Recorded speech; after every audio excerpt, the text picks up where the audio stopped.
Diddle and British Strongman podcast. Today we have Luke Davis on as a guest to have a recap about Britain's Strongest Man under 80 2021.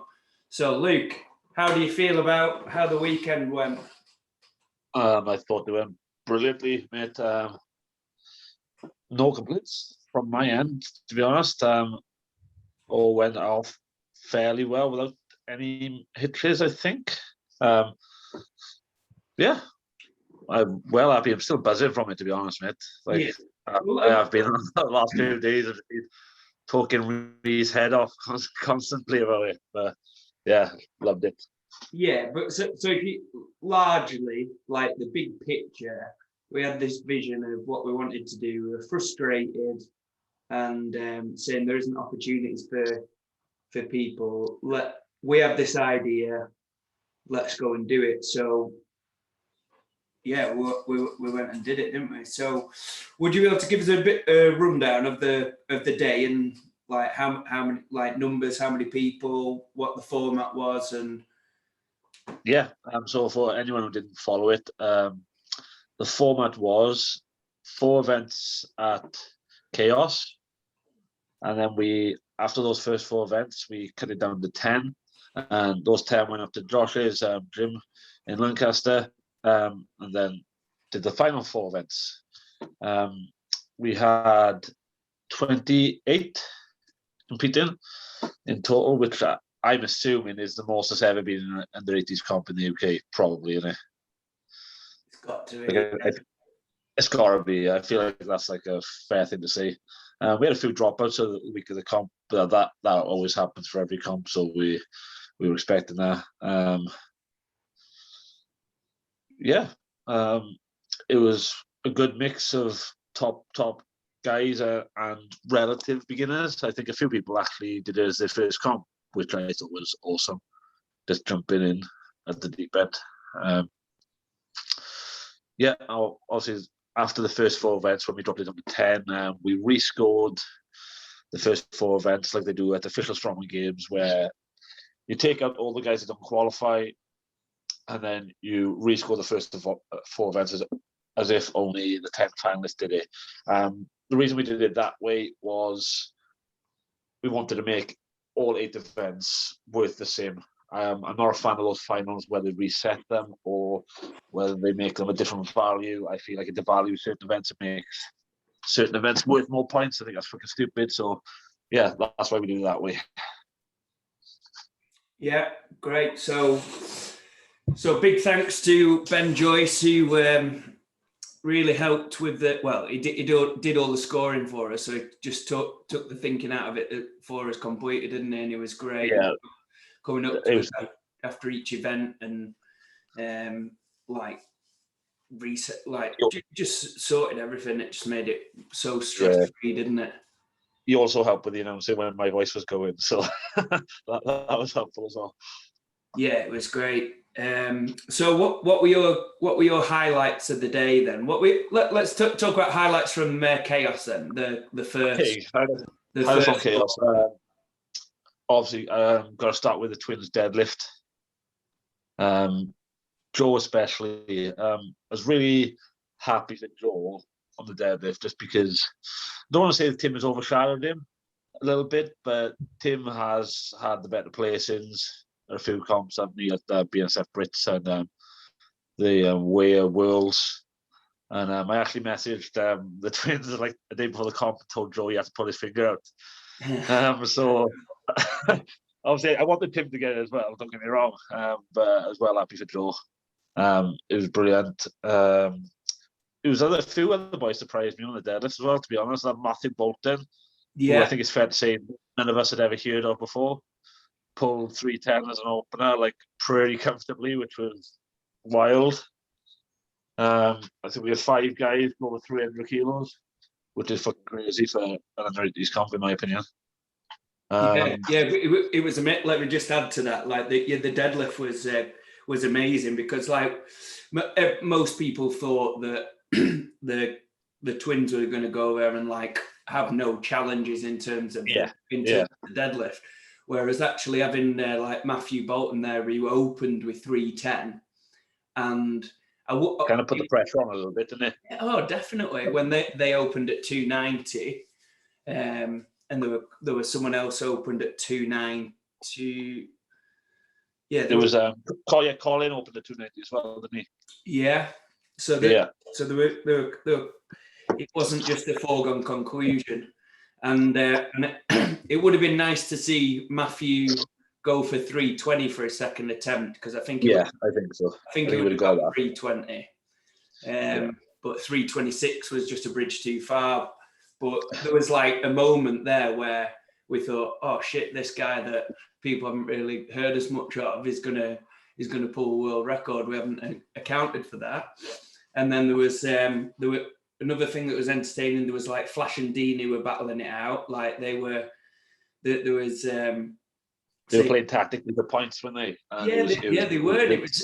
It was great because we purposely hadn't stated like that we were doing powerlifting rules, and Dean was getting a bit pissed off at one point, like, with the adrenaline and the because he assumed that we were doing it like powerlifting, where we weren't. You can't change your attempt. Yeah, exactly. Whereas, so that was a great tactical battle, seeing those two, and again, Flash pulled an awesome 300, and Dean pulled a brilliant 302.5 for a Scottish record, and also the biggest, even though it's irrelevant and kind of it wasn't an event, it is maybe worth mentioning that I find it impressive that he pulled 302.5 without a sue.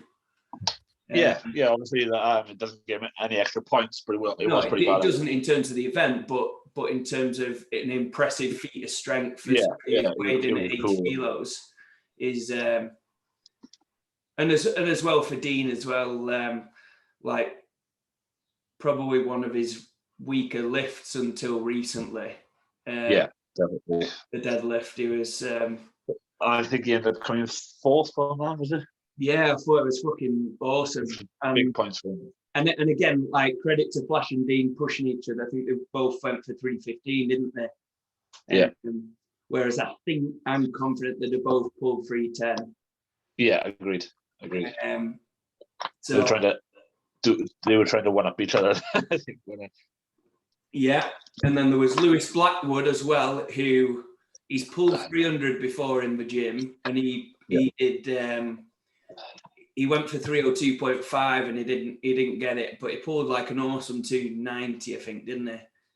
But, I think I don't mean this as a criticism of Lewis, but it might come across that way. I think some guys who are a little bit less experienced with competition, they think they need the PB. Do you know what I mean? If I was Lewis in that situation, I would probably go maybe 295 to beat Colin and try and, or maybe towards 97, or maybe 300 again. But I think he wanted that PB attempt, whereas in a comp, like a national level comp, it's all about maximizing your points.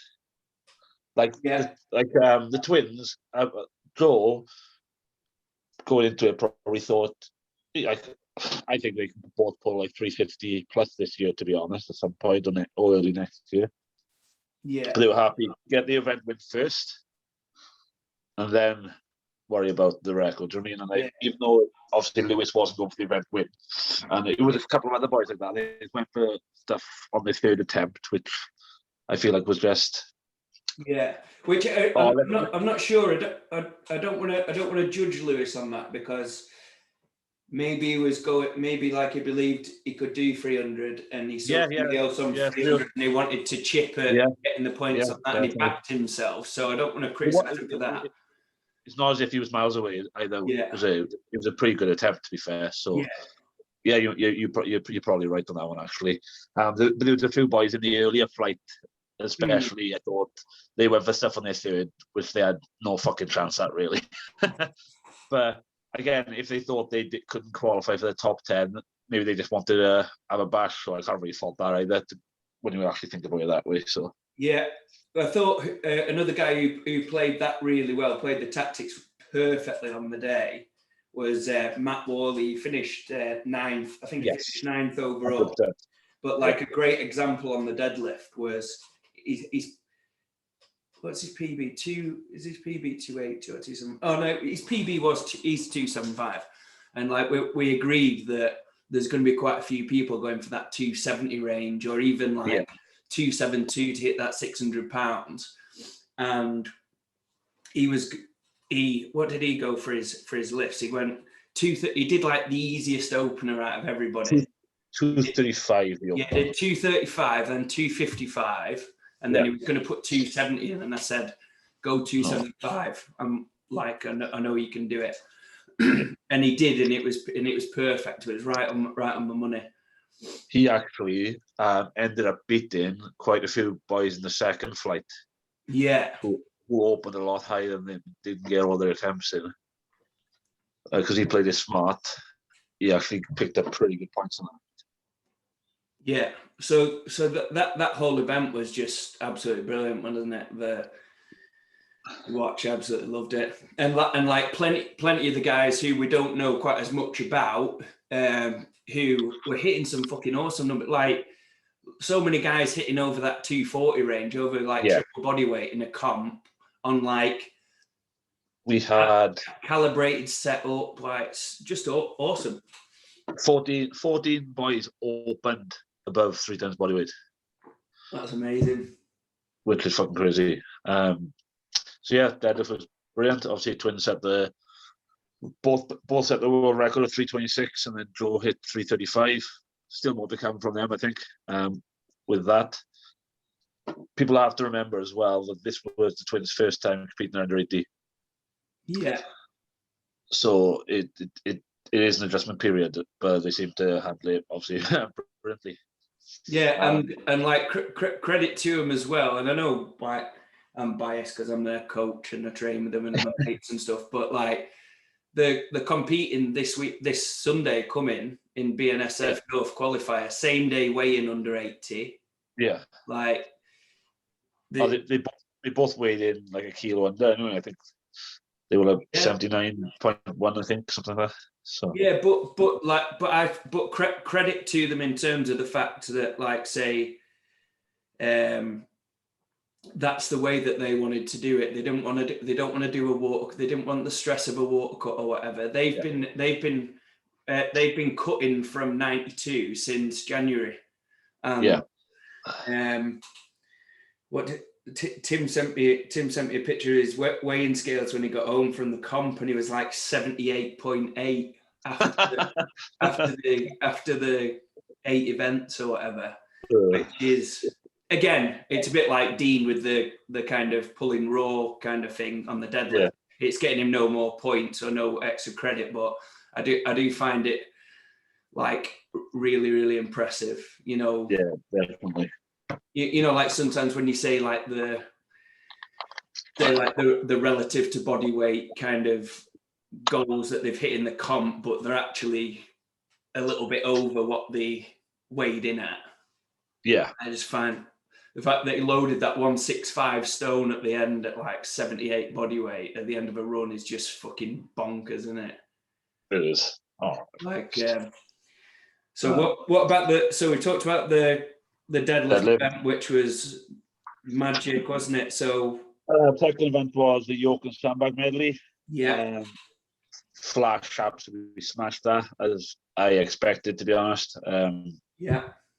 I think he was 3 seconds clear, second maybe, or 2 seconds. It was quite. Then Dean also did very well. Twins both had good times. Matthew Bolton surprised me on this event, I will say, because without sounding like a dick, I thought he was going to be a deadlift specialist. Yeah. And he fucking smashed the sandbag and yoke event. I was really impressed. I remember saying at the comp, you expected all the people who picked the heavyweights to finish it, didn't you? Yeah. The comp. Like, I didn't realize how, like, I suppose statistically difficult it was. Felt like in terms of, and Personally, I just think people train it wrong. Personally, Yeah, no, I agree. But yeah, like I think for anybody listening who's promoting a comp, like I think what a fucking awesome event. Yeah, I you really enjoyed that. Sandbag, if you can do like a head-to-head at that resets itself, etc. Like it's great because it's one of those events where nobody can turn around and say, "Oh, it's easy for him because he's short," or "He's more suited to that," or whatever. Because obviously the lower the pickup on the yoke, the shorter you are, the shorter your load. It's like it's a real leveler, isn't it? I think. Yeah, I think it was really good. Like, but you have to be obviously good at moving with the yoke, good at moving with the front carry, but also technically good at loading to height. I think there was 6 or 7 who didn't finish there, and every single one of them failed on the extension. Yeah. Of the sandbag, which is exactly what I predicted would happen. Yeah. Mostly because I saw exactly the same thing happen at Worlds in 2018. Yeah, it was. That's where I stole the event from, or history. Yeah, I was really impressed with Shannon on this one. Actually, did it as a guest. She would have picked up. If we'd scored her properly, she would have been like middle of the pile on the points on that, wouldn't she? Yeah, I think she would have got 11 or 12 points. Yeah, did really well. What was it? What was the lighter option? 220 or 200? Was it? No, it's 240. 240 yoke. Yeah. Fucking hellfire! I didn't realise that. Yes, 240 yoke. Right, there was one, wasn't it? 240 yoke into 80 sandbag, wasn't it? Yeah. Oh my goodness! Yeah, like. Yeah, so if anybody gets a chance to watch that video on her Instagram or whatever, go and watch the video of her doing 240 yoke into the 80 sandbag. Like, it was an incredible run. I think she was one of the I think she was one of the faster times with the lighter bag, with the lighter option. Yeah. I can't remember exactly what the times were, but yeah. Absolutely brilliant. So the frame carry was next, wasn't it? Was it? No, it was the overhead next. Oh yeah. Overhead was the Dean McVie show, really, wasn't it? Yeah. Smashed out 7 reps, 2 reps clear of flash, and then we had a bit of a backlog then on 4 reps on the heavy option with the twins, Andy Smiles, and I think it was another one got 4 reps as well. I can't quite remember. My favourite performance on that, which sounds stupid, even though he wasn't near the top, was Conor Kelly. Yeah, it was great. He basically failed it for 60 seconds, didn't he? And then he got it with he got 1 rep with 3 seconds to spare. Well, credit to him. Obviously, you didn't hear what I was saying to him before it because I coach him, and it was right on his limit, and he was saying that basically like he could push press it, but he's right on his strength limit. And he said, like, but if he split jerks, he's very hit and miss with the split jerk. So right. We said he felt most. So I got him to warm up with clean push press, clean split jerk. So he had both in terms of readiness, and then commit to whatever he fancied when he did it. And he went for. But I said to him, the thing is, if you fail the first attempt, you have to. You've got 3 opportunities. Don't rush back in because you'll just fail straight away. Yeah. I said we'll do it in like 25-second blocks.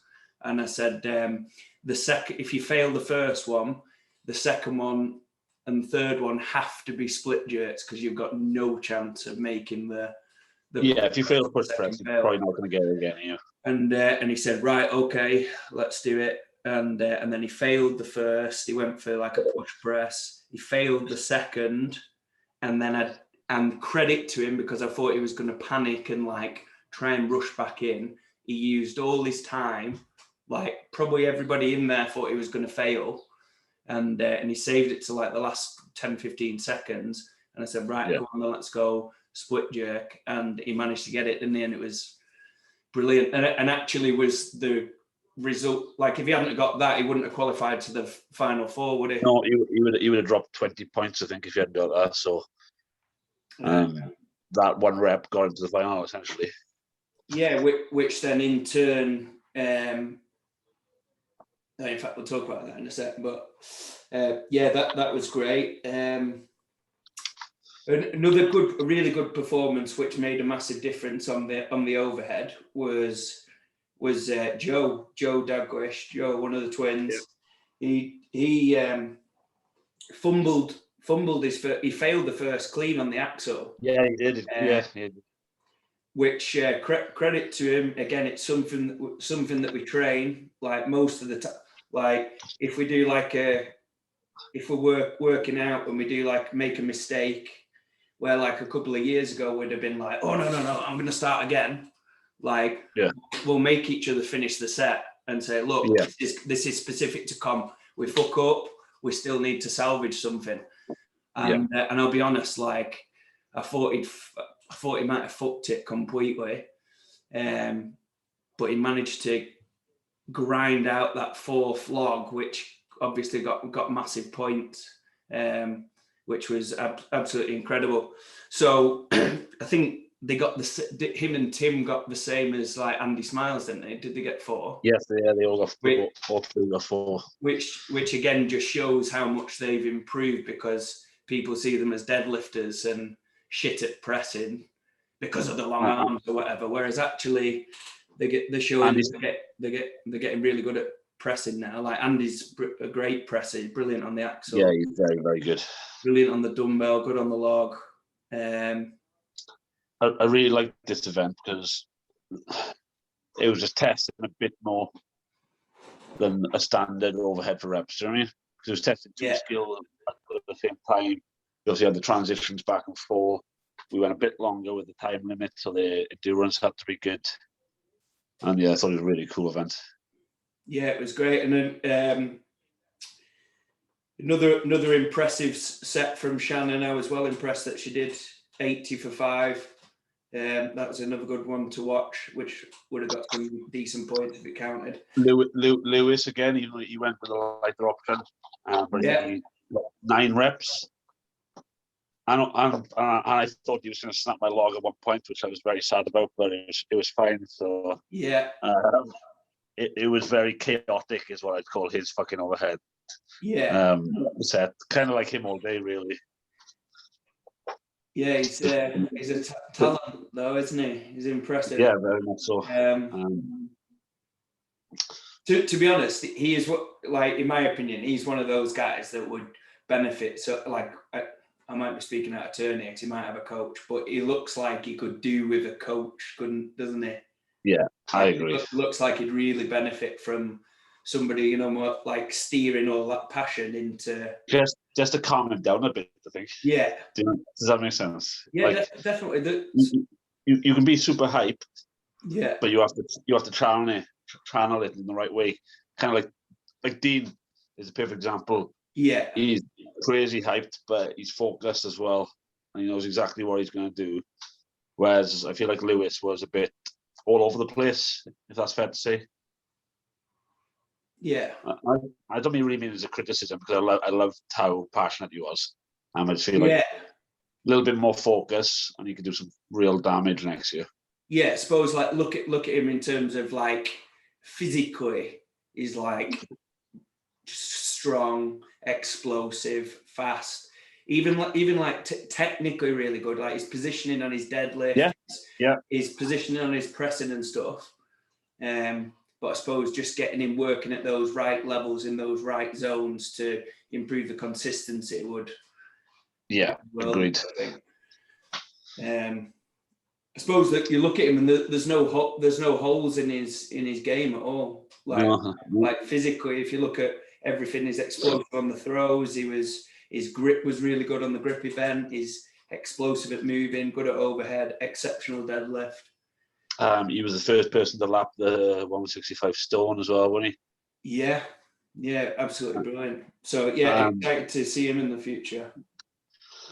And then we had, after that event, we had the frame carry, which I didn't tell the boys in advance, but I feel he's put the comp. I was like, oh, this is, I feel like it might be a bit too light.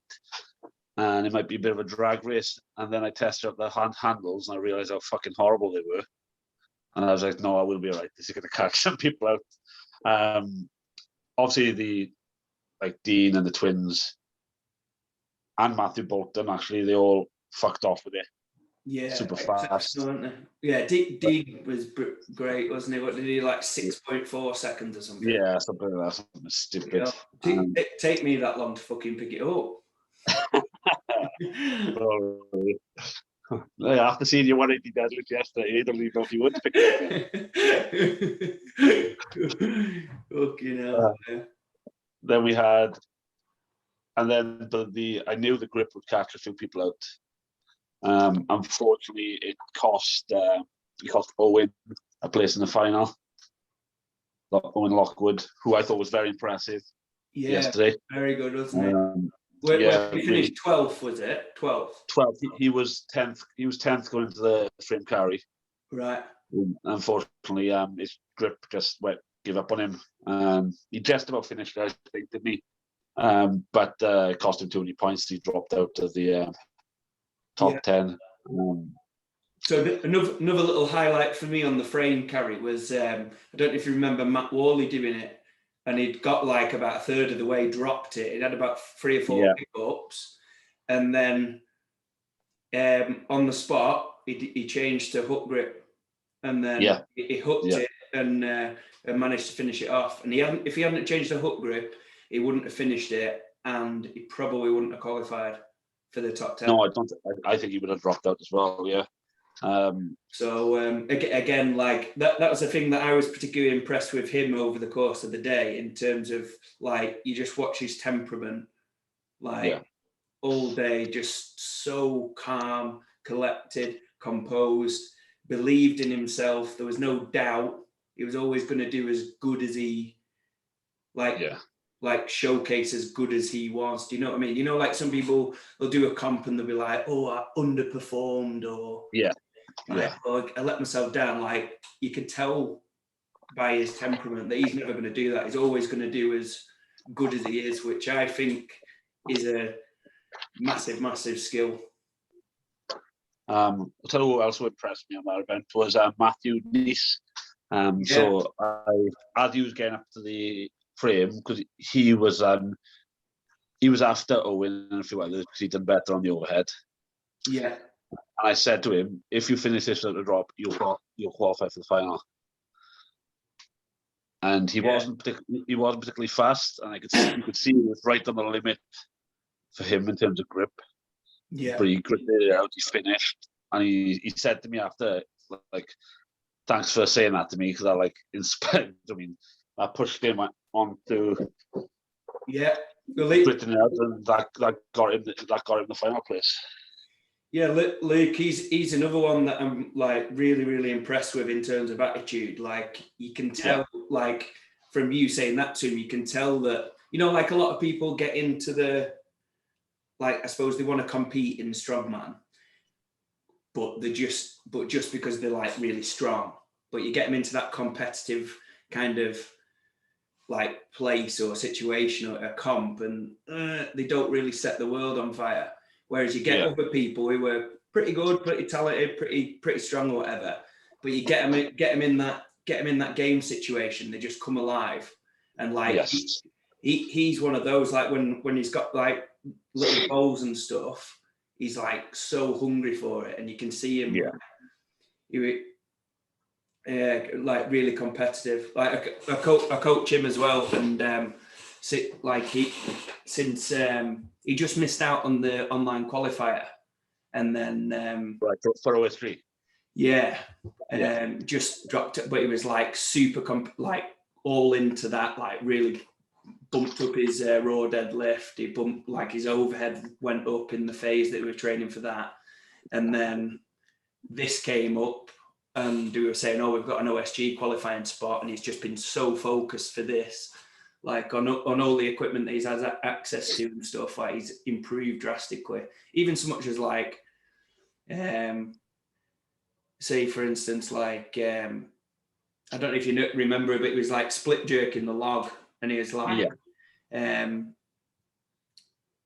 and it was he used to push press, and it was like I just said to him, I said, look, it's going to take a bit of learning, but I reckon that if you put in quite a lot of graft, we're going to be able to jump up a level if you just learn the skills of doing this, and you're just going to be able to lift more very quickly for this comp. So he's gone and done that, done loads of technique work, and now he's like confident, like what his max was a few months ago. He's like just repping it so easily with the split jerk, just from putting in all the time with the practice and stuff. He's like really good attitude. I'm well impressed. But I can see that even reflecting on how he did at this comp, like he's looked at the stuff where he can like basically get the easy gains, if you will. He's already looked at the comp and saying like, right, well, actually I need to invest in some stones so I can practice some heavier stones. I need to get a yoke that I can practice for. Like he's really looking at like leveling up. Really excited for him. But like I said, you could see he was at home in that competitive environment. Do you know what I mean? Yeah. So what I suppose what I'm saying is like when he's a bit strong, when he's like 10% extra on all his lifts, which he'll get to, like he's going to be super competitive. Yeah. It's easy to get strong. It's not easy to instill a mindset into someone. Do you know what I mean? Yeah. That's getting strong just takes time. Yeah. But having that mindset from the start is invaluable. Yeah, that's it. It's brilliant. So after that we had the top 10, which were Dean was winning by, I think I want to say once we read done the scores, Dean was 5 points in front. I can't remember what the order was of the next four, but then we had the twins, Matthew Bolton and Flash were second to fifth, weren't they? We had Andy Smiles, Lewis Blackwood, Matthew Neese, Colin Kelly, and Matt Warley, and they were our top 10. I didn't get that order right, boys, so don't get offended and just listen to the guys who made it to the top 10. Are you getting there up now? Yeah, I've got it here. So it was so the top 10 was after the after the first four events. I have it here. Bear with me 1 second. Yeah, so I think like obviously like loads of people know about the top 10, but it's definitely worth mentioning the guys who came a little bit lower down, like who just missed out. Yeah, so by a matter of point. So there was had Andrew Nicholson in 11th. He was very impressive, the Scottish guy. Who else was there? You had Andrew Keys. Anthony Shaw was very impressive and very consistent all day. I think he finished 14th. Richard Molnar. Richard Molnar was badass. 270. He stepped up. He signed up 5 days before the comp. He asked me if we'd any dropouts because he couldn't originally make the date because I think he does motorbike racing, and he was supposed to have a race on the weekend. He got cancelled, so he messaged me saying, "Can I come?" So he came to Chaos on Tuesday. Basically trained for the comp in one session. I had to play with York, I had to play with Sandbag, I had to play with the Sandbag Throws. Signed up there and then, so I was really impressed with him. To be honest, I was impressed with pretty much everybody in the comp. Yeah, definitely. I'm looking at the list here and I can picture like what people were doing. Conor Cowan, I think he's like a really strong lad who he made a lot of mistakes, unfortunately. Pardon? He just he's very strong. I think he just made a few mistakes. Exactly. He's a prime example of somebody who, in my opinion, just needs to like that was I think maybe one of his first comps. Like he's going to be stick with it. Then you just needs to do 3 or 4 comps under his belt, and he's going to be great, really good. Like he's so strong. We had a few Scottish people, didn't we? We had Philip Somerville as well. He finished near the bottom, I think, but he got a lot of potential. There's another guy that I coached, Danny Curtis. Well impressed with him, the guy with the mohawk. Do you remember? Dan was very, very consistent, I thought. Yeah, he was just like his goal was like basically kind of stepping up from kind of like novice-y kind of comps and light comps, and he's really pushed on with his like just fundamental lifts in the last 6 months or something. And this is an example. This is a prime example of the kind of unique system that we've put forward for this comp. He entered and was like, his big goal was to have a go at maybe one of the heavier options. Yes. So like say the overhead, when he entered, the overhead was right on his limit. Like it was like 80-ish was his PB or whatever. I think he did did he do 4 or 5 reps on the day or something? It was yeah. It's like amazing. His deadlifts, very close to point 240, he pulled 230. But his kind of his like big highlight was he was like, right, I've really improved at farmers and really my grip's improved and frame and stuff. I want to have a go at the heavy option on the day. And that was like, I think he beat Flash on that event, didn't he? Yeah, and that's it. And that is his like thing to take away from the comp. Oh my God, like I've taken a scalp of one of the top guys, one of the best guys in the world. Yeah, Flash is top. Yeah, and I've beaten him at one of the events. Like,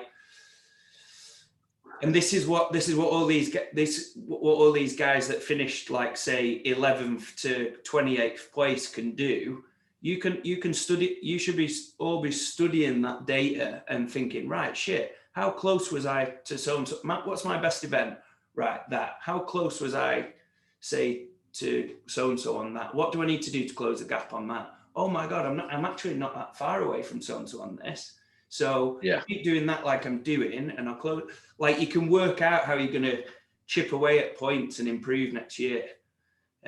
So I would recommend everybody to really study the data, because again, thank you to Ben again for being so transparent with the scores and stuff that to be honest, mate, I'll be referring to that all the time for like my clients and stuff. And thinking, all right, well, you've hit this and this. This is what we'll be doing going forward. Do you know what I mean? Well, they can kind of use it as a marker for where they need to be to qualify for the top 10 next year. Do you know what I mean? Or the final. We haven't done set up how the what comps we can do next year, but they can say, I need to be doing a 240 frame this fast, blah blah blah. I need to be at this level of overhead. I need to get my deadlift there in order to get enough points to make it to the top 10, and they can use that as a marker for where they need to be. Yeah, definitely. So the top 10 qualified to go to mine, of which the fifth event was the rising bar dumbbell, of which we went from, everybody opted to do the opening lift, which was 50. Then we added 10 kilos all the way up to 80. So again, some brilliant lifting on here. I think this is where I felt a bit sorry for Colin Kelly, because he's been like training in Iraq for most of the time, where he's like he hasn't had access to a lot of the equipment. So I like jokingly said to him about like, oh well, hopefully you don't get through because you're gonna get a fucking mold on the dumbbell. And he did great. He did a 60. But then there were four other guys on 70, 2 guys on 80, 2 guys on 90, and someone on 85. So it's just one of numbers, really. It was one of the twins who were 85, wasn't it? Yeah, so that was really impressive. So bearing in mind that, say, Flash came away with the 96.2 world record that we did at that, like on the way up if you look at that going into it, there was, I suppose that in my head it was all about Andy Smiles and Flash, and I wanted to see him. Yeah, agreed. Pop 100, like go for 100, and then have Dean putting pressure on them, and then as they were building up, I think Andy Smiles had a bit of an accident. I think it was, what was it, 80 or 85? He dropped on his head.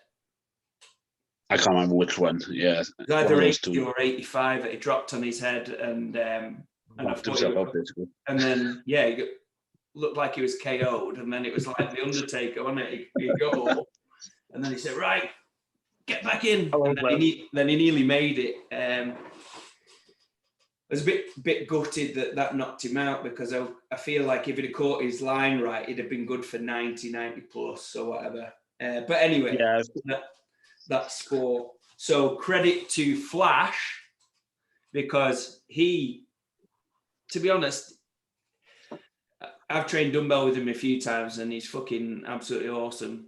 And to hit 96.2 the other day, when watching him build up, like it wasn't necessarily like he wasn't on top form on his dumbbell. Like I've seen him do a lot better, whether it was the weight cut or the fatigue or whatnot. It doesn't matter. But anyway, on the way up, I think it was 85. He failed twice, and then he failed it twice, and then you thought, oh god, he's completely fucked it here, because he was going to get timed out. And then with 10 seconds to spare, he got it up, went for a third attempt, and managed to get it, which was just unbelievable to scrape through. And then when it went up to 90, he got 90 really convincingly, didn't he? Yeah, he did. His 90 was probably the best lift of the so that was absolutely brilliant. So massive shout out to Tim, who won overall on this, who, again, like his attitude on this is just like, it's just another event that he's shit at, really. He just think, oh, no, dumbbell, I'm shit at dumbbell, I'm not very good at dumbbell, like, doesn't come easy to me as like, say, other events. But just grafted away at it and been so consistent that he popped 85 up, and it looked like that round of 85. It was probably the best lift out of all the guys, to be honest. Like I think, in terms of like actually looking very smooth and like technically good, I'd say Flash kind of, like you say, Flash was kind of out of sorts with them a bit. Flash got the dumbbells up via like force of will, essentially, didn't he? On that day. Exactly. But I suppose what I'm saying is, like, you watch the other guys go and do 85 first, and you thought, fuck me, this looks heavy now. Yeah. And then Tim went out. Nice, to be honest. Yeah, Tim went out and kind of expecting him to get mauled, and he just like power cleaned it up to his shoulder and just popped it up. It was brilliant. But again, just testament to like how much. Yeah, and Joe, by the way, got a really good 80. Good 80. But like, this is an event where they wouldn't say is like a strength of theirs, if you will. And like, they just come third. They just come third and fourth in probably the highest standard 80 comp. Against what you could argue the two best dumbbell presses, maybe the three of the best dumbbell presses in the world. They beat one,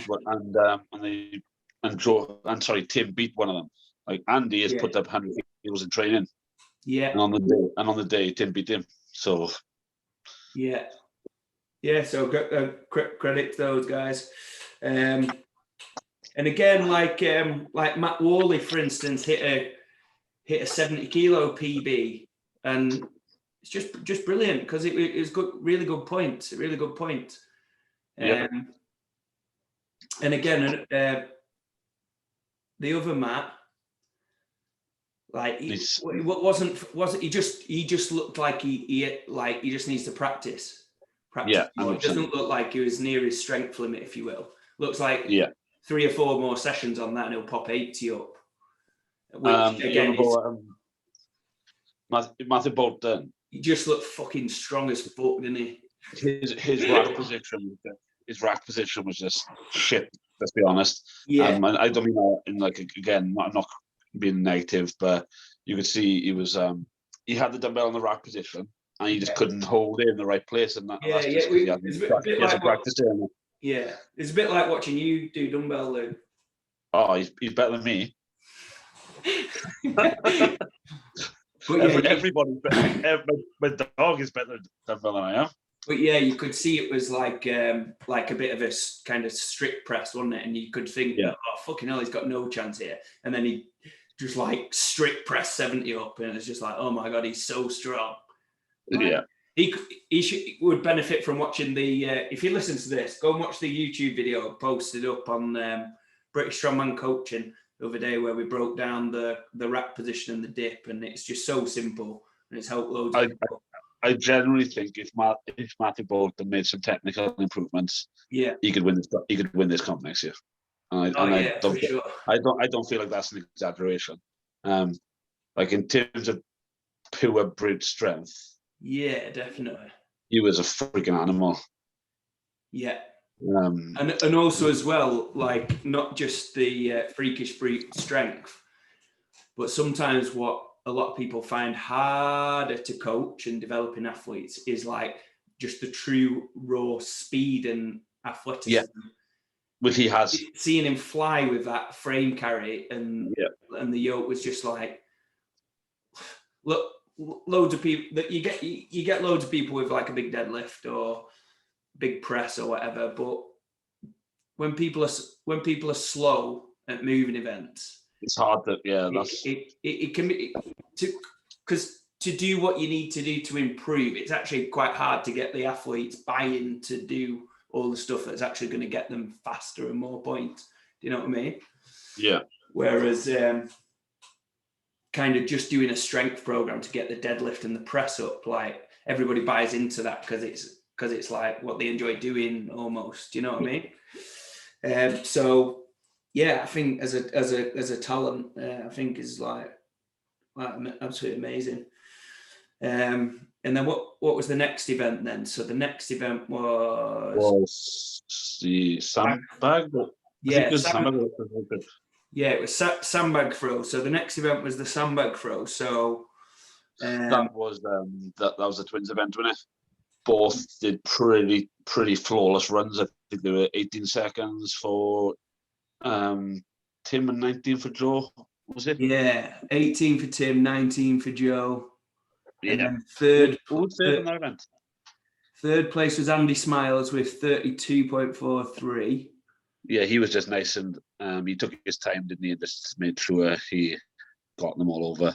Yeah, and then again another good performance from Matt. Is it Nice or Nice? I'm not sure. I said both. You said Nice, Nice, but anyway, I should know.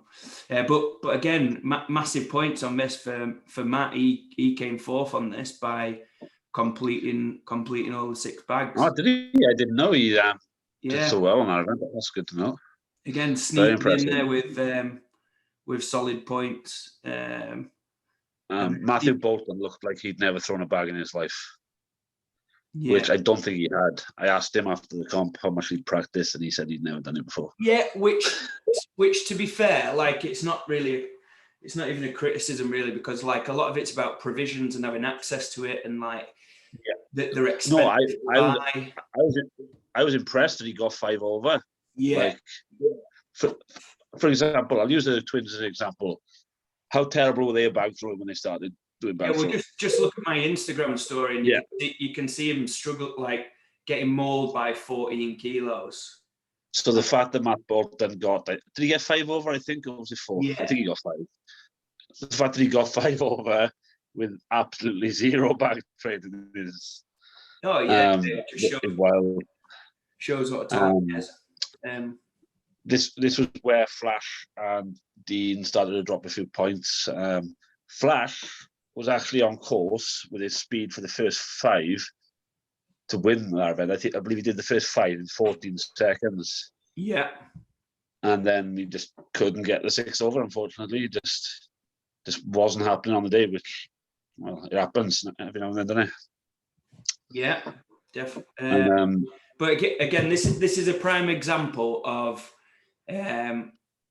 so many. It really annoys me actually now, because like for some reason, like people message me quite a lot about bag throw. And say, oh yeah, have a look at my technique or whatever.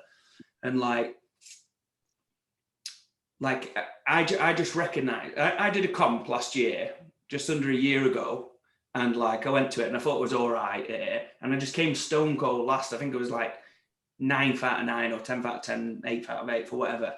And I was useless. I don't think I managed to get 18 over the 4 meter bar, or I managed to get it after the 3rd or 4th attempt or whatever. So I recognise that there's a problem here because it's an event that's becoming more popular, and then it's a official strongman game worlds. It was in BNSF Britain's last year. I thought, fuck me, like I can't afford to be shit at this. So then I invested in getting a boat. Whatever, 8 bags or whatever. I got like a setup with different targets at the gym.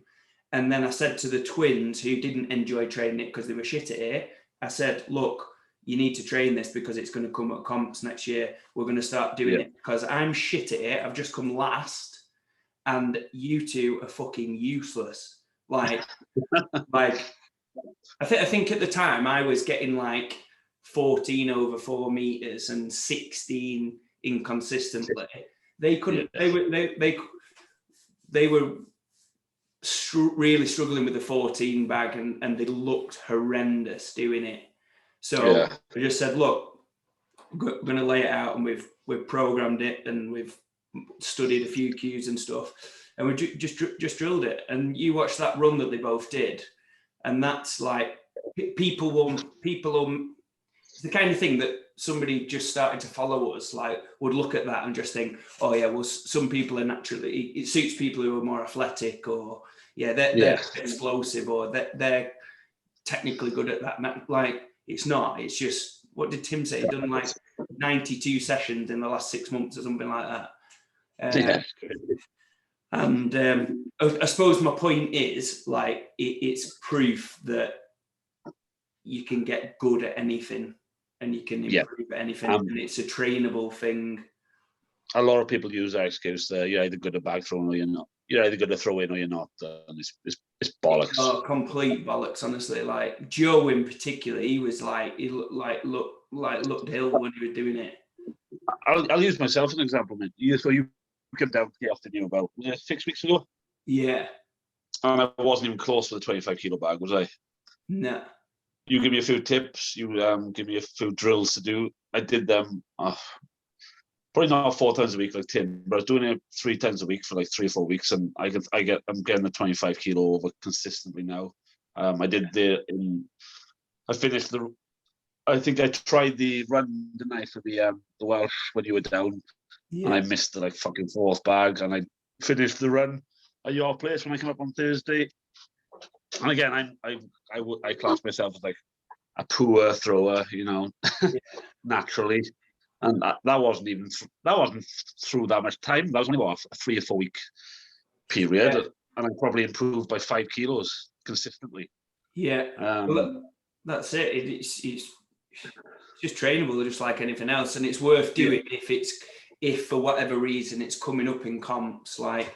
Get some kind of progression pathway where you get, because by the way, you can't rush it. Like, the progress is just so slow, but over the course of weeks and like it does become noticeable. Yeah, I say 4 weeks, but realistically that was probably 50 sessions. Yeah, exactly. So do you know what I mean? It wasn't like... the thing is, people might do those 15 sessions over 5 years.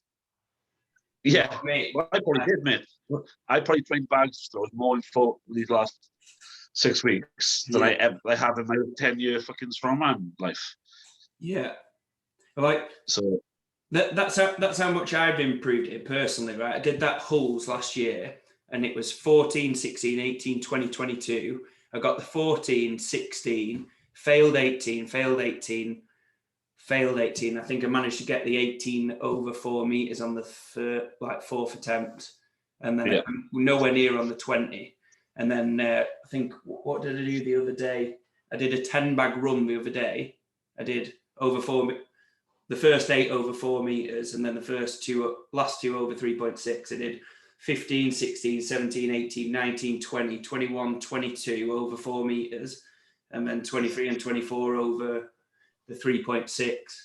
Yeah, that's awesome. And just felt great. But I'm competing at the weekend BNSF Northern thing at my gym, and that'll be interesting to see what I can do when I've got one set when the pressure's on. Yeah. And like I've got a decent expectation of myself and that. So to see how much I've improved since that last comp. But anyway, so yeah, guys, just like I say fucking every week, all the time, like if you shit at it, like if you shit at something, just like if you want to get better at strongman, and you're not just doing it as a hobby, you do actually want to get better. Like that's the easiest way to get more points at a comp. Like look what you're getting the least points on, and it's probably the thing that you least practiced on. And if you least practiced on something, you're gonna get the like bigger, like you're gonna be able to get the bigger jumps and gains just by training it a little bit. Yeah, exactly. So just fucking do it. And I know I've said it since the start of this podcast, but like I suppose like twins doing so well at Brits, like I did well at my comp the week before, like just following these fucking principles I've been saying for so long and just putting them into practice. There's nothing to it. It's not a coincidence that we're getting better. Do you know what I mean? Yeah. Definitely. Anyway, so moving on to the next event. So the next event was the grip hold, and so big shout out to Gnarly Car Company who sponsored us and gave us a standalone £100 prize for the event winner of this, which was Colin Kelly, who managed 63 seconds on this, which was very impressive. Yeah, very impressive. Did you see the size of it? Did you see the size of his hands? Yeah, fucking massive. With Mark Felix hand,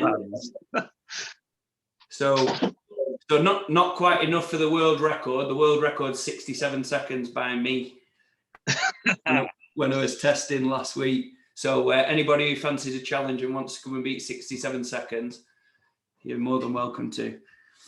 That was a fun event to watch. I don't normally like holds, but it was pretty cool. I think the weight was perfect. Yeah, because everybody was between, like there was 40 to 63, I think the spread, wasn't it? But it looked hard from the beginning. Yeah, that was it. You pick it up, the pickup's all right, and then you think, fuck me, man, my hands are hurting already. That was a tough event for Dean. He came last, but if he'd got like 4 more seconds. Yeah, he got 41.82. And then what was like 7th? Seventh was 43.32. Yeah, there we go. So that was a tough break for him. His hand tore open. He didn't want to put it down. So yeah, that one event, like 4 seconds, cost you 4 points essentially. Yeah. So yeah, twins both put in solid performances in that event. Gained a bit more ground on the top 2 guys. And again, another real good performance by Matt Warley on that. Matt Warley, very good. Did 54 seconds, came 3rd on that event, which again, Lewis Blackwood, I think, also had a decent time on that, did he? Yeah, he did. Yeah, Lewis came 2nd. Yeah, thought he did. Yeah, very just under a minute. Was it 59? Absolutely brilliant. So, and again, another credit to Matt. I know I'm biased, but it's my podcast, so I can fucking say what I want.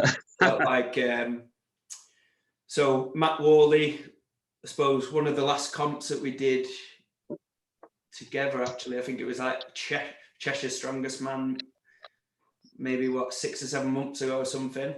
And his takeaway from that comp was grip.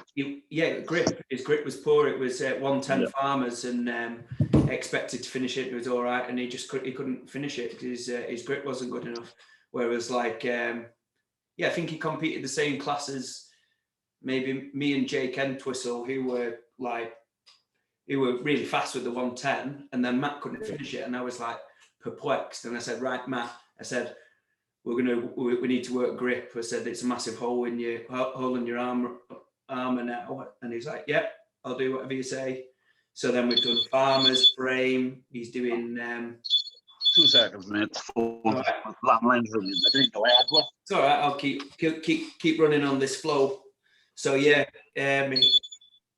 so since then he's been doing all kinds of static holds, like trap bar holds, and just showing willing to put the graft in on frame, and he's put in some awesome. I'm back. Yeah.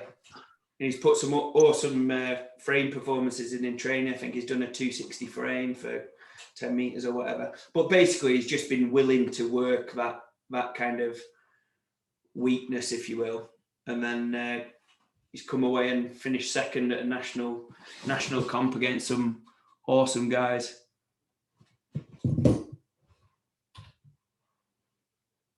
Hey there, Luke.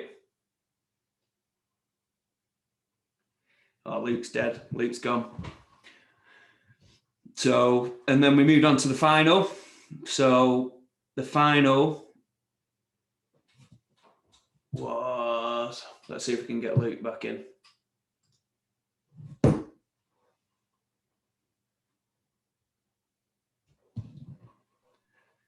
Oh, he's back. He's coming back.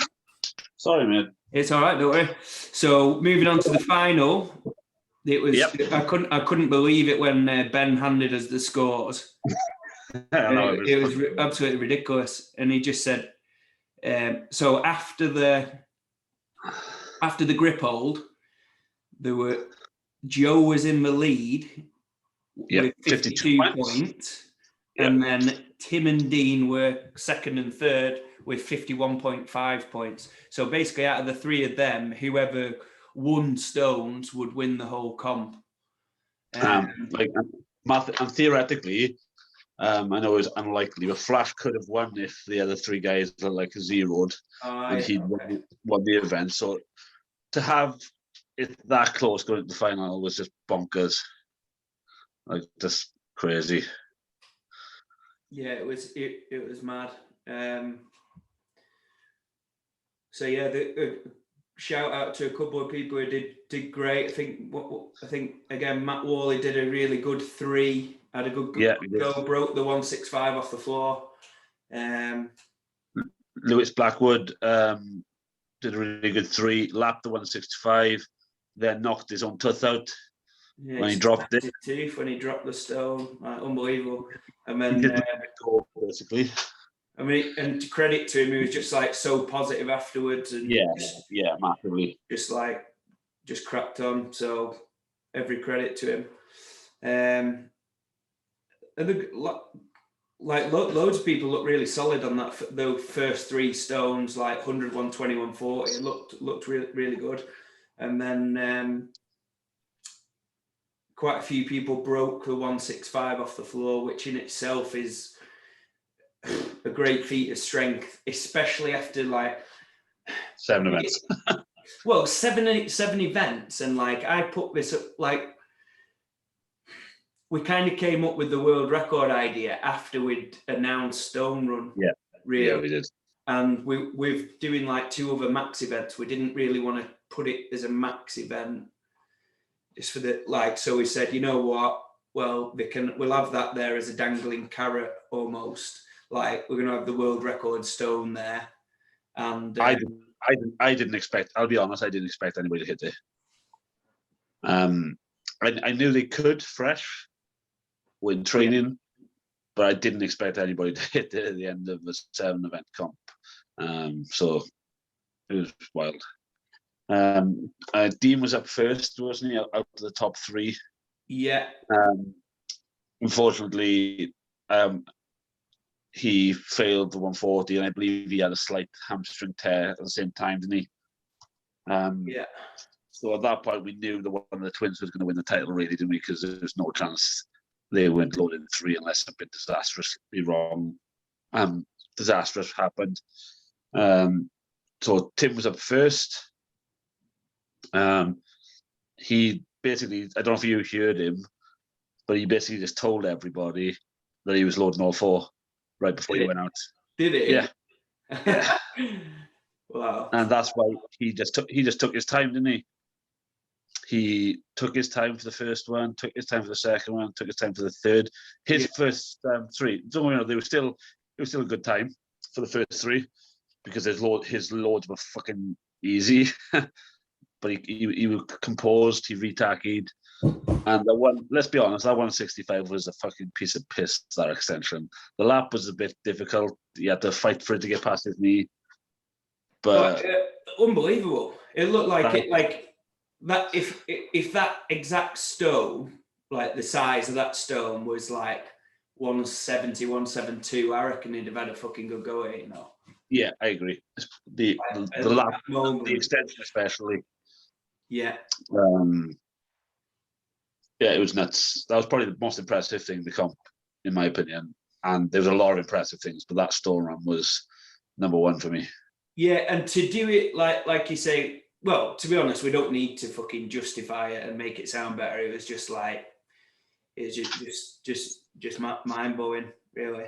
But like, what was it? That was about. Was it about? It was after 6 p.m, wasn't it? Yes, it was. Deadlift didn't. Yeah. They started warming up deadlift at like 9:30, hadn't they? I think. Yeah. And again, credit to the attitude of these lads. Like they could have done another 8 events. Like I'm not just saying that. Like I was in training with them last night, and they're just normal, just fine. There's like, and personally, I value that as a thing, getting deep into a comp when people are like getting niggles and getting injuries and fatigue setting in and people are cramping and stuff like that, and just being able to know to back yourself that you're probably going to be fine. Yeah, and be able to do what you do in training. It's something that a lot of people overlook. How often do you see posts I would have won the comp, but I got injured, or something happened. Part of being a strongman and part of competing is staying injury free, staying fit. Yeah, that's a skill in and of itself that you need to work on and increase your recovery abilities, increase your fitness. Yeah, and I see. Nobody. Don't get me wrong. Nobody at this comp used any excuses. No. But I have seen it quite a lot the last 10 years of doing strongman. Though I would have done this or would have done that. And, well, you didn't, so fuck off. Yeah, so that is a great point. Like, credit to all, like, literally everybody, because I haven't seen people making excuses. Like, Dean admitted that he was fucked, but he didn't make any excuses for it. He just said it as a fact. He said I was fucked. I mean, yeah. And everybody who's missed out on the top places have been brilliant sports. People who missed out on qualifying and stuff, like, have been really positive. And like, I've seen more people post on social media saying stuff like, I'm just honoured to make it to the top 20 or the top 15. That was my goal. And being such a positive kind of thing from the experience, rather than be like, oh, if I'd have done this on event X, then I would have finished. Like, that is bollocks. That is bollocks. Like, in my opinion, you're as good as you are. You're as good as you are. And all these variables that happened, like, that's it. Just deal with it. Own it. And to be fair, that's what fucking literally, like, all the guys that I've looked at have done. And by the way, this isn't a dig at anybody who who entered and didn't make the comp, but I made a thing of the day that I truly believe that all those guys that finished whatever 28th, 27th, 26th, they finished 28, 27, 26 out of the 43 that entered because they made it to the comp day. There will be, I reckon, over maybe 50% of those guys or more would have had in the weeks preceding the comp elements of doubt creeping in their mind where they're thinking, oh, mate, am I ready? Should I be doing this? Like that lift isn't feeling that great. Or so-and-so's doing this on Instagram, blah, blah, blah. Oh, it's a long way to travel. Oh, I'm going to have to go to the comp by myself. Like, am I going to like, or people either push it too hard because they're setting the goals too high and being impatient that fucking redlining it and get injured. Like, I absolutely loved the fact that people were proud just to be there. Yeah. And that made me happy as an organizer personally. Like the fact they were celebrating coming 20th or celebrating coming 18th. I think I saw on one guy's thing. And I thought that's fucking awesome. Yeah, just like absolutely brilliant, inspiring. So yeah, well impressed with the attitude of everybody. So let's just have a little mention to the thanks to the sponsors. I did a little announcement on the day, and I just said to everybody was there that I was like completely transparent with it and like the money that about the money and stuff, because I feel like if we're transparent with it, then I feel like people are going to be supportive, like because 100%. Like people know and recognize that we're not like we've got our jobs, we do our jobs, we've got our business, whatever we do. This is just literally because we fucking love it. Do you know what I mean? Yeah. Like me, Luke and I from the start said, you know what, let's put some money in of ourselves. Like it doesn't matter if we lose a bit of money, let's put on this big show and like big exposure for the sport and the under 80 athletes. Let's make them feel special. We're not bothered about losing any money. So we came up with this idea and we to obviously lure in the elite guys that hadn't been competing domestically maybe in the last couple of years, who just do the international comps because there's no incentive to make weight for these competitions that aren't prestigious, for instance. So to get like Dean and Flash and Andy Smiles and Twins and like get like say Matthew Bolton, like these guys competing in the same fucking field in this country is just absolute magic, isn't it? But anyway, when was the last time all those guys competed against each other in the UK? They competed against each other at Worlds, but when was the last time they all did the same comp over here? Do you know what I mean? Yeah, like even from like a fan's perspective, like they looked at like say the Arnold's qualifier where there was like Andy Smiles and Dean McVie. Yeah, but I think there was maybe one or two other people doing it. Like, and it's just not exciting. It's just like, oh, well, those two are just like at the end of the day, doing that Arnold qualifier, those two are just going to qualify. They've got nothing to compete against. It wouldn't be necessarily good to watch just seeing those two just having it out with no competition. Nobody getting in between on events and stuff like that. Do you know what I mean? Whereas coming to this and seeing like obviously these elite guys, but seeing guys that aren't that far behind them all fight it out in a group. Those guys are a little bit newer, all fighting it out in the 10 to 20 group. The real new guys, a little bit like it's just great seeing all these little clusters, isn't it? Yeah, and then each little pack, like say, having like a really good event, and they're like doing better than the guy in the pack above, almost. Like it's just absolutely amazing. But anyway, so going with about the support. So first of all, like you said, people said to us that, oh, you won't get double figures, you won't get 10 people, and I was like, yeah, of course we will. And then MST Systems, Shane German, like supported us, and he said, look, if you get double figures or whatever it was, I'll give you 200 quid for the prize pot. And then we obviously agreed from the start to put 50% of the entry fees back into the prize pot, which obviously motivated some guys to do it. And then Shane said, "Oh, if you get up to 20 or 30, I can't remember, he said he'll put it up to 500. I think it was 20. I think it was 20. 20. Yeah. So then we got to 500 quid, and then 500 quid had, like, say, 400, like from the 20 entries, essentially 400 quid in the prize pot. We had like almost, and then Alec Pagan came forward and said he'd sponsor it and give us some prize money. So when we had 20 entrants, we had almost £1,000 in prize money secured, which again obviously helped us with the marketing of it, this prestigious event, which then loads of people came out of the woodwork offering sponsorship and helping with us. So I just want to give everybody a mention. So Spartan Atlas stones, absolutely brilliant. He gave us the 165. Jason Jones gave us the 165 Atlas stone.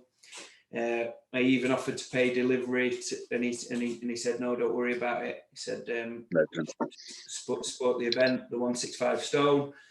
Rebel strength, absolutely brilliant. I said that they were going to use their red dumbbell just because I had a red Rebel strength dumbbell, and I said, "But wouldn't it?" I said it'd be great if we could have that for the warm up and have like a brand new beautiful one for the event. And they said, "Yeah, we'll make you one," and they got that sent out to me for free. Absolutely brilliant.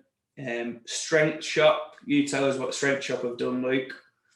Strength Shop provided pretty much everything for the stuff at Chaos. So it meant that we could have head-to-head on all three, other than the deadlift, when we had head-to-head on all three events on exactly brand new marching equipment, which I thought added a little bit extra to the comp personally. The fact that the kit looked quality, didn't it?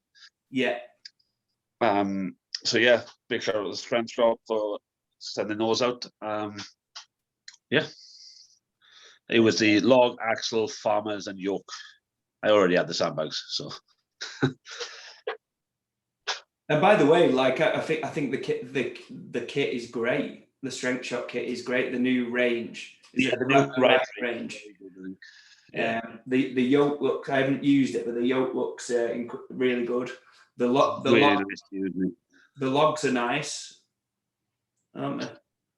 Yeah, those axles caught a few people up in the warm-up spine because they weigh 35 kilos. And everyone was like, "Oh fuck, this is heavy." Yeah, they're great. I've got two of the 20 kilo ones at my gym, and they're great. The Strength Shop ones, I've abused them for a few years. The farmers look really solid, heavy duty, bit slippy. The handles, aren't they? Yeah, the handles are unpleasant to use, but they're well made. So other sponsors, so Gnarly, who sponsored the grip event. Yeah. Literally for a bit of fun, he approached me and messaged me, and he said, "Look, this looks so much fun, what you're doing. Give them a bit more fun. Here's 100 quid for the standout winner on that." Like, I didn't even ask him. It was just absolutely brilliant. Summer's Strength. So Tom, who's done quite a bit of work for Luke and I, actually. He's made Luke's bag throw. He's made my bag throw custom thing at the gym. This week he's modifying my stone platform. So my tiered stone platforms, because like I can't train that by myself because it doesn't balance on the thing properly. So he's modifying that and angling it back so it stays in. He's done one of them, and it's just amazing. But the frame he's made for me is brilliant, mate. It's fucking bomb-proof. Yeah, absolutely brilliant. And credit to Tom as well in terms of the fact that he's done like bespoke jobs for us, really, haven't we? Like you designed that frame and said, "Look, this is what I want." Yeah. I pointed to the things at the ceiling at my gym and said, "Look, I want some attachment there, and it needs to be exactly 4.6. It needs to be exact." And like he's gone and done it for me. It's just absolutely brilliant. But he made us a loadable shield because obviously we want to be a feeder to official Strongman Games. So we thought what a good prize for the person in first place would be something where they can use to prep for official strongman games. So we got a loadable shield that is pricing at £200 if anybody's interested in buying one. It's great, 45 kilos. You just put the plates in. You don't have to, like, say, put clips in or anything. It's just absolutely brilliant. So yeah, he sponsored the first place by giving us that.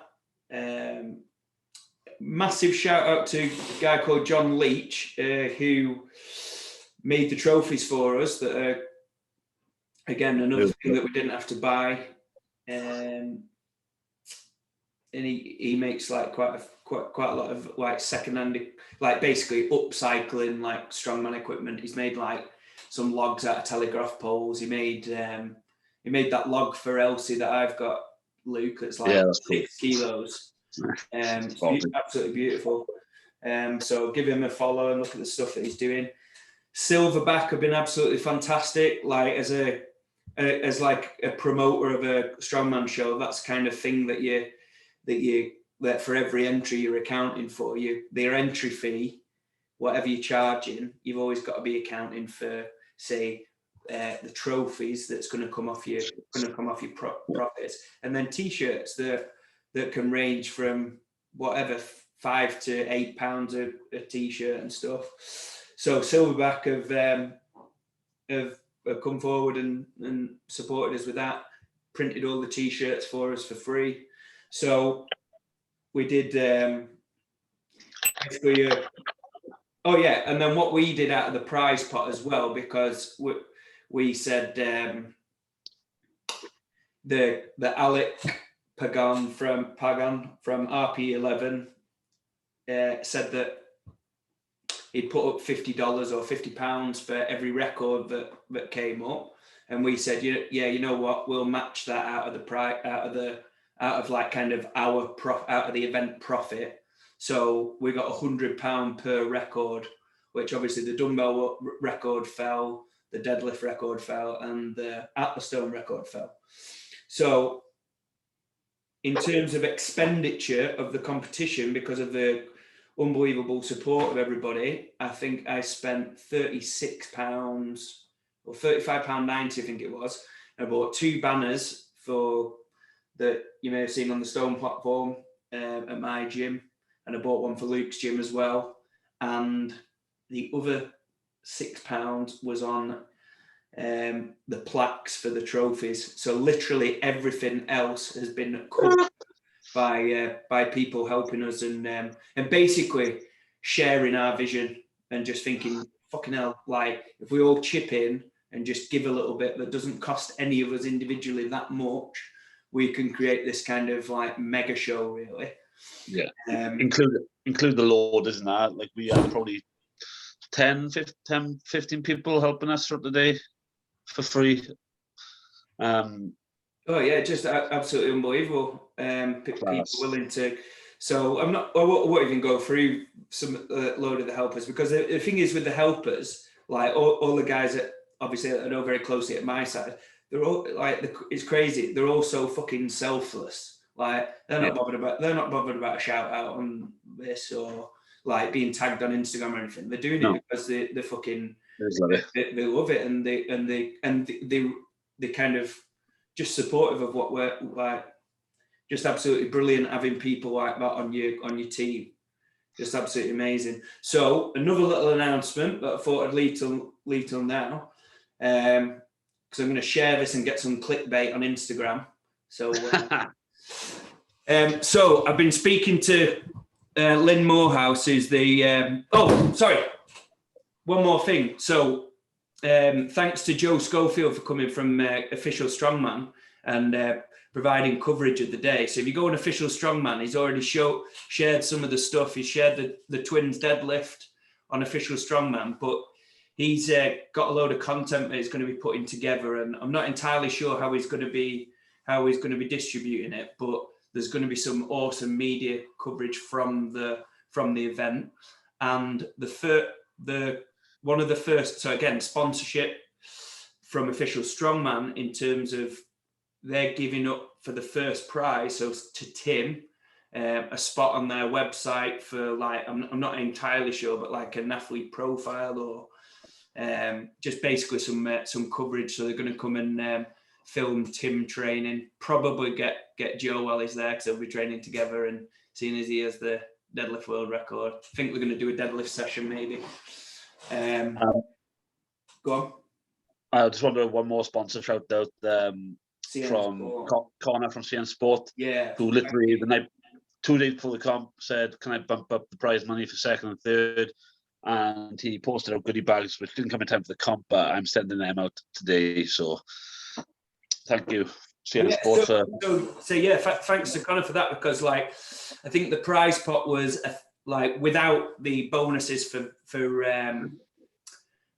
records and the grip thing, like for first place it was £1,000, and was it 280 for second and then 140 for third, but 140 for third. So with what Conor came forward with, we got £1,000 for first, £300 for second, £200 for third.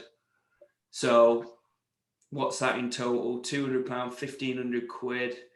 Plus the 3 records. And now Gnarly is £1,900. Yeah, in total in prize money. So the total. So coming up with raising £1,900 in prize money for the athletes to go to them directly, and this without any kind of, because a big thing for us as well, for me, was accounting for spectators, because I was wanting to charge for spectators coming to again bump up the prize pot again. So we didn't have any of that this year, which again we'll talk about plans for next year in a minute. So yeah, even without that, so we came away with the profit from the event of, what was it, 640 something. It was basically, I think it was 790. But then we bumped up because the 3 records. Yeah, so we lost 150. We put another 150 in. So I think it's 640 in terms of, we've agreed the kitty. So the kitty of the event, that's what our kind of profit is now to put into marketing and exposure for next year, stuff that we need for next year and stuff. So yeah, we are going to grow this. We are going to expand to other classes and other categories and stuff like that. We're going to, we're just going to make it bigger. So if you are, if you are a sponsor who is potentially interested and do want to be involved in the events in future, like please just message us or email us, me or Luke, with a proposal, and we'll consider everything. Because at the end of the day, we just want everything to be as good as possible. And I think there are loads of people out there probably listening to this who could contribute somewhat, and in a way that, because at first I thought there might be like conflicts of interest, like having, like Rebel strength and Summers strength, for instance, and whereas actually there's not. It's like I say, it's a fucking cheesy one, rising tide lifts all boats. Like if everybody, it's like me and Luke, for instance, like collaborating on this, or me and Shane putting this podcast together. Like at the end of the day, we live in like fucking 24 miles of each other, and we're all in a niche sport, trying to making a living, and out of the similar kind of clientele, like people would make the mistake in thinking that we're like competing for business and stuff like that, whereas actually supporting each other is just raising the profile of all 3 of us at the same time, isn't it? 100%. And it's just, I suppose, in a sport where you hear like, anyway, I won't go into fucking shit, but there's like often a lot of like controversy and negativity and stuff like that. Like there's just fucking no need, is there? Like I think people get confused sometimes. Like you come to Chaos to train occasionally, don't you? I've been up to yours, and that's the way it should be. I think part of the fun of Strongman is going to different gyms and experiencing different environments and whatnot. Definitely. So next thing. So I've been speaking to Lynn today, And this is a surprise to me as well. So yeah, this is a surprise to Luke, right? And I've explained to it. So the agreement was that Lynn Morehouse agreed very generously to give us a qualify for our concept, to give us a qualifying spot for Official Strongman Games Worlds. The condition was that they had to finish on the podium, because they didn't want it to just drop down too far, to keep the a kind of standards high. Standards high. So anyway, I sent Lynn a message this morning saying, sending him the score sheet, and I said, "Hey Lynn, I wondered if you'd be open to let our OSG qualifying spot roll down to 5th. You agreed podium, but we didn't quite expect the standard to be quite as high as it was. Tim Dagoish, Joe Dagoish, Dean McVie, Flash, top 4 and already qualified. I think these 4 chaps are all going to have a good shot at reaching the final at OSG. Andy Smiles and Matthew Bolton were exceptional, very close behind the top 4. I'm more than happy with the original agreement. I just thought it was worth communicating this to put into further context. Matt Warley, who was already qualified via online qualifier, was great, and he finished 9th against these lads. Also, 3 world records fell over the course of an 8-event one-day show. 335 deadlift, 96.2 dumbbell, 164 stone. And he said, sounds like a fantastic show. So is there a tie at 5th? And I said, no, but 5th and 6th were very close to the top guys for most of the day. Andy Smiles, 5th. He competed at OSG a couple of years ago. Then a less known guy who was amazing. He pulled 310 and had a great attempt at the world record at the time, 326. And he said, okay, email me both of these guys' info. I said, do you think they're worthy of an invite? I sent him the score sheet, and he put, and I said, we've also got a guy in 10th place who just missed out on OSG via online qualifier. He's going all in to qualify on the next one you've put up. Really good standard comp. And then Lynn said, name, email, country for both. You're recommending both, so I'll do both. And I said, fantastic, cheers. So we have managed to get an invite spot for Andy Smiles and Matthew Bolton. So amazing. So basically, like we said, obviously we've facilitated that people who are newer to the sport can get a great experience. But one of the big things that we set out to do was facilitate a platform for the elite to perform. So I think we've absolutely smashed that. We've got the three world records, stone, deadlift, and dumbbell. But now we have got 7 out of the top 10, potentially 8 if Matt qualifies via online qualifier. We've got 7 that have qualified for Worlds under 80s involved in our comp. So well done, Luke. Fucking smashed it, mate. Awesome. So absolutely class. I'm absolutely buzzing with that. So have you told Andy and Matthew, or do they have to watch the podcast? Yeah, they're going to have to listen to this. So I'm going to clickbait it up and tag them. So they'll have to listen to this and subscribe to my YouTube channel. I'll make it in. So do you want to just give us a couple of minutes wrap up of like visions that, like, we don't want to go too deep because obviously visions for the future and what we think. So I'm just going to have a swap. So you keep on the flow.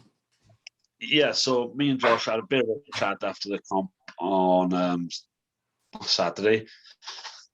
We just want this to continue to grow and get bigger and better. So next year we're going to look into getting a venue that we can have, decent amount of spectators, and just keep building it. Basically, this Saturday showed to me that the market is there, not just in terms of the amount of competitors we got, but in terms of how many people were asking about it. We had loads of requests about spectating. Obviously, we couldn't facilitate that this year with the COVID restrictions at both of our gyms. Yeah. The fact that Shane's Instagram was blowing up all day for people asking for updates, following his videos. My Instagram, I don't know about Josh's, my inbox was going fucking nuts. Yeah. Asking what was happening, what's going on. So not just in terms of the fact that we've got 30 guys competing, the fact that the interest was there in watching and following it as well. Yeah. So what was your plan for venue wise and stuff next year, Gosh? So I think eventually, like we want to get to like some like. I've had so many people who, and by the way, this isn't a dig at Giants live shows or anything, because I fucking love them, and I know you're not necessarily a fan, but like I can't wait to go to and watch like an arena show, but like I've had numerous people message me saying that they enjoyed it even more than like a Giants live show that we've been to, like what we did the other day, and they were like, people have said, oh yeah, well it's like a Giants live show but for like miniature people. But like even if you look at like say the YouTube highlights, which is from that I put up, so have a look, it's had quite a lot of hits already, and you can see the coverage on there, and you can get a feel for some of the athletes and the kind of the personalities and stuff like that, and I think that like the YouTube's been good because I've been able to get it to people who say people who aren't on Instagram. There are loads of people say like like my friends and family who were not involved in the sport at all, who I could send the link to, and they like I sent it to my dad, for instance, who doesn't have a clue about technology, and he could follow the link, and he got it on his telly at home, and he just said, "Oh, it was brilliant, absolutely brilliant, like gripping," and it's like I think there's so much enjoyment there for the general person who isn't necessarily, who doesn't need to understand the ins and outs of the sport. Like there's, I think it'd just be great viewing. And my long-term ambition is, I've talked to you about this before. I wasn't sure if I'd like say anything about it public, just because I don't want to seem like getting ahead of ourselves. No, but I do definitely think there's a market long term. I don't mean like in the next 6 months or whatever, obviously, because it's going to take time to build it. But I generally think we can get to the point where we're having, big indoor ticketed shows with the lightweight classes. That's where I envision this going. 100%, mate. Like if you had like, say, even for next year, right? Say, for instance, we had like an intermediate kind of venue, like I've said, like say the local rugby club, for instance, that would be great, weather dependent, whatever. Obviously. But basically somewhere where you can have like a venue where you can, because like even if COVID wasn't a thing to consider, like our venues have a capacity, don't we? For we couldn't have imagine if everybody brought 2 people the other day, it would be a logistical nightmare, wouldn't it? Yeah. So we would need to go to like say like a venue like I said, like the rugby club, and where we will incentivize the athletes to sell tickets, where they get a cut directly back. Well, basically, this is a very simple model, right? Like close friends and family will happily pay whatever, £5 to £10 or whatever, say to come and support you and watch, right? Yeah. And if they know that, say for instance, 20% of the ticket fee is going into the athlete's pocket immediately, they're gonna be more inclined to be supportive. And then if they know that the other 80% is fucking going back into it anyway, because like say next year with spectators, instead of, say for instance, we make sponsorship or whatever, say this year we're like £600 in the plus, like next year we could be £2,000 in the plus, like the year after we could be £4,000 to £5,000 in the plus for the event, like very, very easily. I've mapped it out. And regardless of there's never going to be a point where we make a certain amount of profit where we think, oh, fuck me, now I'm going to start sponging some off, and I'm going to go on holiday now. Do you know what I mean? Like, we're not interested in that whatsoever. Like, we are just going to, the profit that we make, we are just going to be able to make the next one even bigger and better. That's so when we make money, it'll be cooler venue, cooler events, because people, obviously, equipment costs money, don't it? Just higher standard of everything. So as long as we get that across to people that it's to make the sport better, I think everyone will be on board. Yeah. Yeah. Oh, yeah, definitely. And to be honest, like, if I suppose people like get a bit like, and if people aren't on board with that, if people turn around and say, oh, how much is it? Or £10 to go and watch so and so, whatever, and we're like, oh, I'm not paying £10. Well, they can get to fuck, because I don't want them to come anyway. If they can't see the value that they're getting from the not only experiencing the show from a consumer standpoint, but like actually contributing directly to the show. I think that was a thing that was good about, like, say, the less experienced guys who were entering, because their entry fee, they were like these people that the fans of, like, people entering and they're like, oh my God, I can't believe I'm competing against Flash. I can't believe I'm competing against Dean. But they're entering and giving fucking 20 quid towards these lads at the top fighting it out. Like, yeah, exactly. They are like a byproduct of them entering is Tim, who won, for example. Obviously, he was going to OSG anyway, but say there was someone who didn't have the spare cash to go compete at OSG, they are directly helping them compete at international level then. Yeah. Do you know what I mean? Which I think is another big incentive. It would be for me. I would happily, if I knew I had no chance of winning the prize money, it's still an incentive. You know, the money's going to the top guys. Yeah. Like, exactly. I had a few criticisms saying, "Oh, people won't pay that because there's only 3 or 4 guys who can win the comp." But I'm like, bollocks, because they know in 2 or 3 years they want to be in that spot. Yeah, definitely.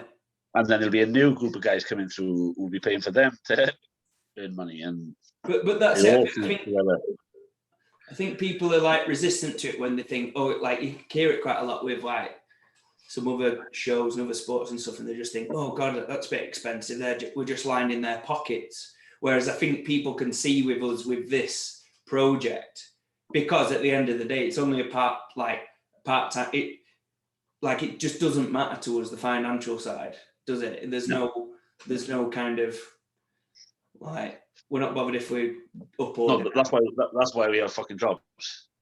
Yeah, exactly. This is just like literally a bit of fun. So I think people can see that we're not just like the funds in the investment. We don't need the money. We don't need to make £200 profit to make ends meet, kind of thing.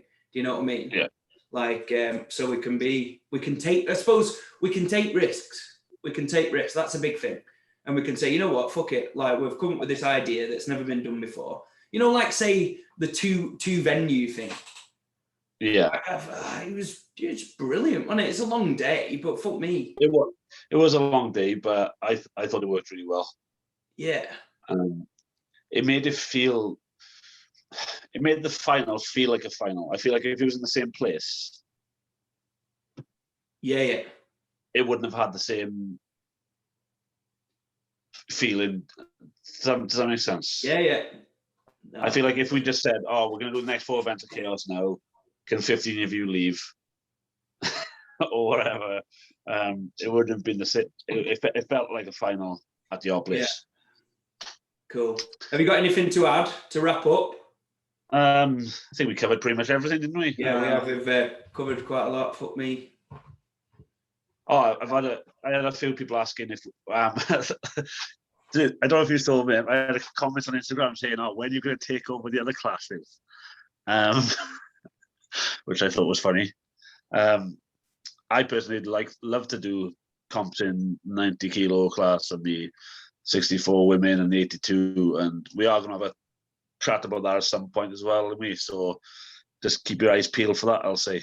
Yeah. Personally, I'd love to put on like a mega show for the 64 girls. Yeah, that I've been wanting to do that for a while, so that's definitely something. And also as well, like for me, like I was thinking about it this morning when I was out walking, like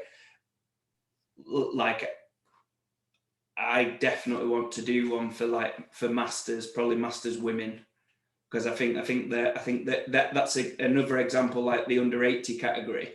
There's so many out there, but it's just pitched it just isn't pitched right for the Well, I can testify to that. You know, you asked me to put the masters in Preston's, didn't you? Yeah. Do you remember when you said, "Oh, do you fancy doing in Queen of the North?" Oh yeah. Yeah, Josh. So we have all women's comp Queen of the North, which we've run for 2 years now. And we run all the classes, but we didn't have a masters originally. Josh messaged me saying, "Oh, can you put a masters in?" I was a bit skeptical, but I was like, "Yeah, I'll put it in if we don't get enough." It's our biggest class. We have double figures in the masters for Queen of the North now. So like my thing with this is why can't they get double figures for a national comp? Like, no, yeah, I agree. Like literally, like we could have as many numbers as we did for the 80s, like using the same model. Yeah. I definitely want to do that, mate. Yeah, so keep your eyes peeled for other classic guys, because it will be happening at some point. All right, mate. See you later. Peace out. Ciao, everybody. Bye.